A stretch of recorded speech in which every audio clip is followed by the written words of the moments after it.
Na-convict ang isang VP Sara, well, sa Constitution, if the Vice President is convicted, that means tatanggalin siya. Kasi iba, explain ko lang, meron tinatawag na impeachment case, may criminal case, may civil case. Okay. Itong impeachment case, hindi ito criminal case, hindi siya mapipreso. Okay. Mapipreso siya kung may conviction siya sa plunder case na final ni Senator Trillanes. Okay. Kasi ang penalty, ang plunder case, ang penalty dyan ay imprisonment. Kanya hindi pwedeng gawin ng, convinced na ang kampo ng VP na, nako, malabo tong kaso natin, mag-resign ka na, magre-resign, pinapa-resign na lang ang Vice President. Yung pinapalutang yun, magre-resign na lang. Uunahan daw po. Oo. Kasi nangyari yan kay Chairman Bautista ng COMELEC, Oo. nag-resign, di natuloy impeachment. Kay Ombudsman Gutierrez, Gutierrez. nag-resign. Pero pag nag-resign siya, ay may plunder case pa siya. Hindi pa rin siya. Imprisonment, Oo. Okay. Meron lang kasi, nakita ko yung assistant winding down. Kasi Labor Day tomorrow.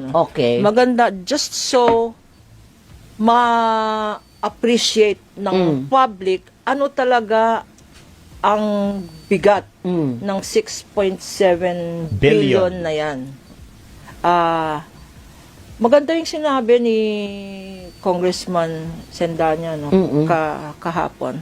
Sa mga Labor Day bukas, sa mga wage earners po natin, yung amount na yan, it will take you 11,300 years Wow. of your minimum wage earnings to earn that money. Kayong nakikinig, 11,000 para malaman nyo yung seriousness. And lastly, serious itong kasong to. Merong recently, February of last year, na isang public school teacher na na-convict. Alam mo magkano? 5,000 pesos. Hala. Alam mo ang penalty? 11 years. Wow.